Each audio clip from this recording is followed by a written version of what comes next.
পাহাড়ি মানুষের রূপচর্চার গোপন রহস্য লুকিয়ে আছে প্রকৃতির আঁচলে। চলুন ডুব দিই সেই রঙিন জাদুময় দুনিয়ায়। প্রথমে জঙ্গল থেকে আনা টাটকা ফুলের পাপড়ি আলতো করে আলাদা করে হালকা গরম জলে ভিজিয়ে নিই। এতে রং ও গন্ধ অটুট থাকে। পরে পরিষ্কার কাপড়ে ছেঁকে খোলা আকাশের নিচে রাতভর চাঁদের আলো আর পাহাড়ি ঠান্ডা ছোঁয়ায় রেখে দিই।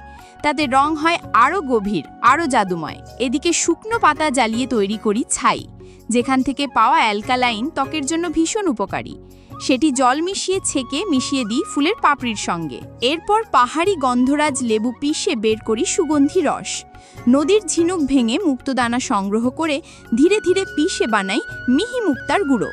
এবার ফুলের রসে মেশে লেবুর রস, মুক্তার গুঁড়ো আর অল্প চালের গুঁড়ো সব উপাদান ভালোবাসা দিয়ে মেখে ঢাকা দিয়ে কয়েক ঘন্টা রেখে দিই। উপরের জল ফেলে ক্রিমের মতো অংশটুকু পরিষ্কার কাপড়ে বেঁধে ঝুলিয়ে শুকোতে দেই।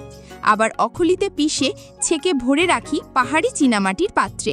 এভাবেই তৈরি হয় 100% ন্যাচারাল পাহাড়ি ফেস পাউডার, যেখানে নেই কোনো কেমিক্যাল, নেই কোনো সাইড এফেক্ট। আছে শুধু ফুলের সতেজতা, পাহাড়ি ঠান্ডা আর প্রকৃতির ছোঁয়া, যা ত্বককে করে তোলে উজ্জ্বল ও দীপ্তিময়।